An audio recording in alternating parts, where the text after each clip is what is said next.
Hola, ¿qué tal? Sean bienvenidos a esta cuarta unidad ya, cuarta cápsula, en la cual vamos a adentrarnos dentro de lo que es la microeconomía en la educación.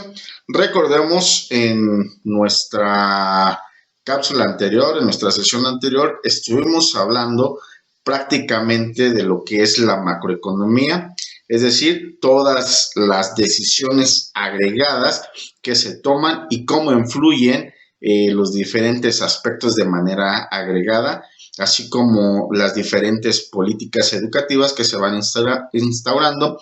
Y bueno, a lo que nosotros nos tocó observar dentro de la sesión anterior es cómo se van aplicando diferentes partes de esas políticas en el medio educativo. Y bueno, en esta ocasión nos toca hablar precisamente de la cuestión microeconómica.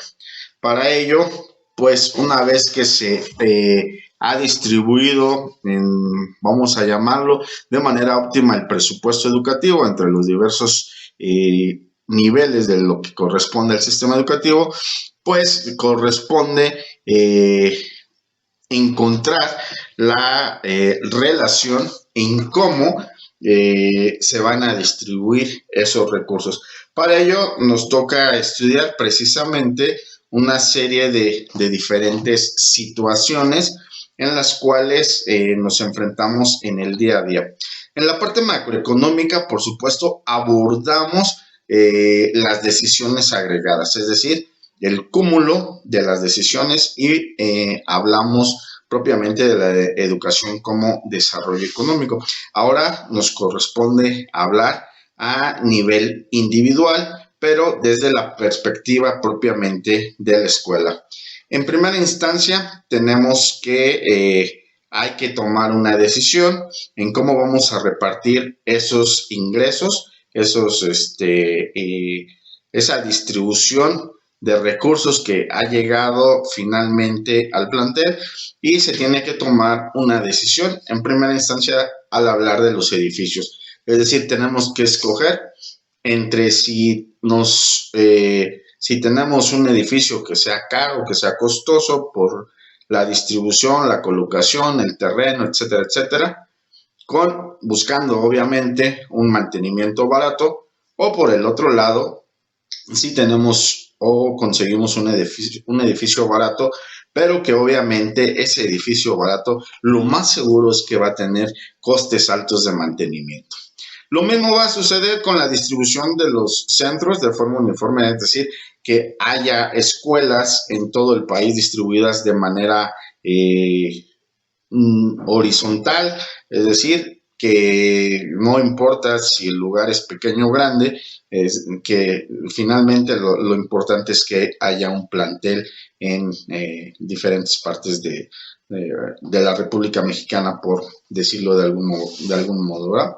Por el otro lado, también tenemos la opción de intentar lograr economías de escala, es decir, armar escuelas grandes, una menor cantidad de escuelas obviamente, pero que sean grandes, a donde se concentra pues prácticamente en pocos lugares esas escuelas, ¿verdad? Por el otro tipo de situación que tendríamos que escoger es entre clases grandes con profesores adecuados para esas clases, es decir, profesores bien preparados, o bien por una serie de clases más pequeñas con profesores menos formados, ¿verdad? Y en esta situación podemos hacer énfasis en los diferentes sistemas que tenemos, es decir, podemos hablar sin lugar a duda de las escuelas regulares, las escuelas técnicas también, de la educación para adultos como un extracto, o de CONAFE en otro extracto también en el sentido educativo, ¿verdad? Hay varios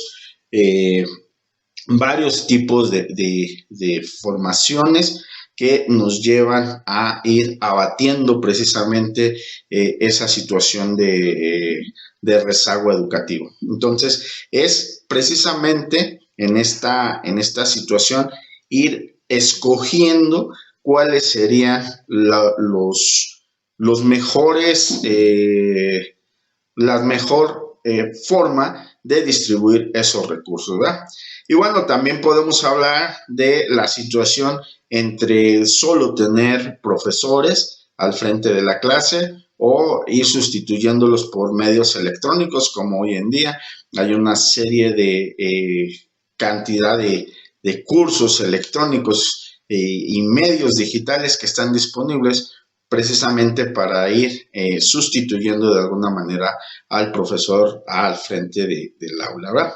Y bueno, otra situación más es combinar profesores altamente formados con un pequeño número de auxiliares que no estén formados o que están semiformados y armar equipos docentes o bien concentrar grupos de profesores altamente calificados, ¿verdad?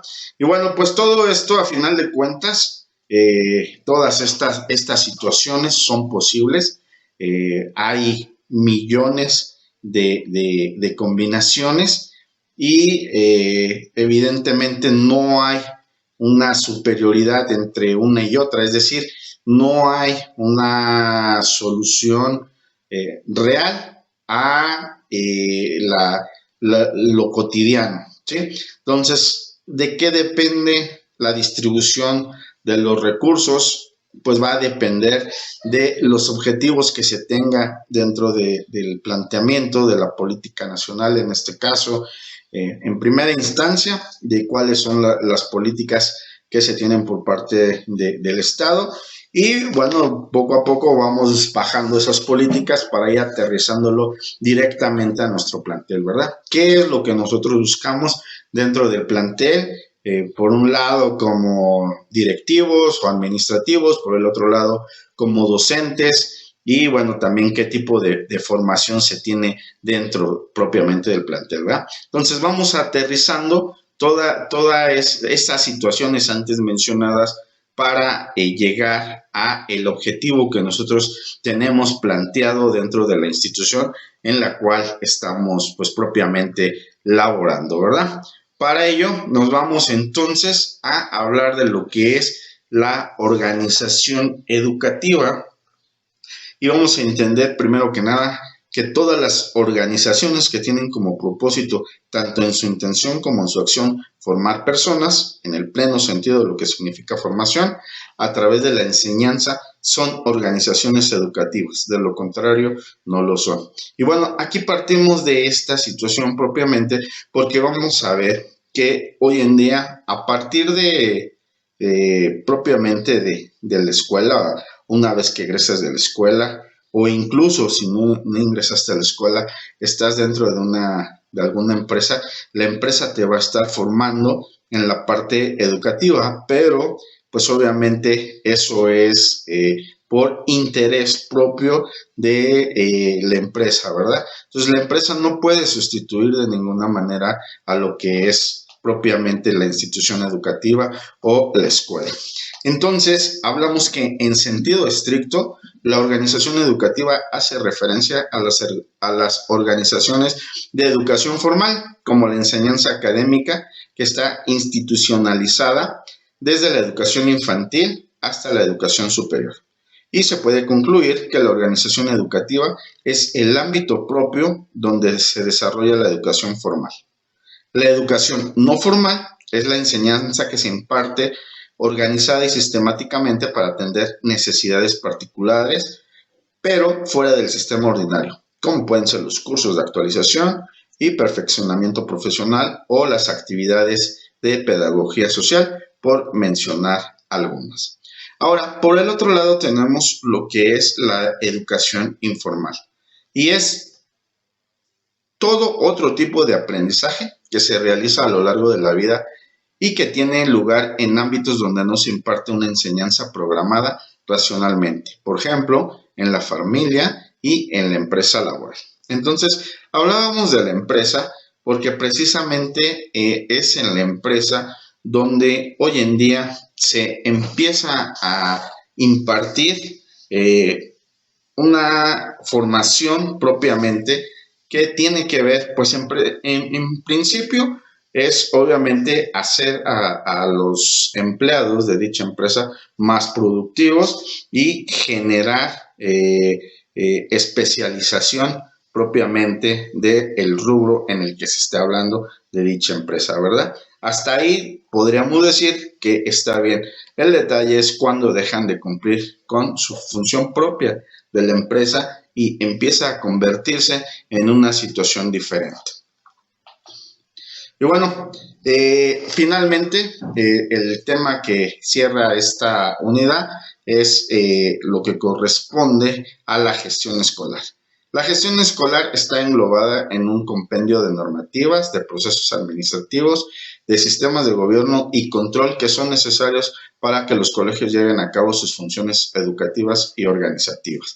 Y a partir de ellas vamos a tener una serie de recursos, entre los que tenemos los recursos materiales, los recursos humanos, los recursos funcionales y formales y los recursos auxiliares y complementarios.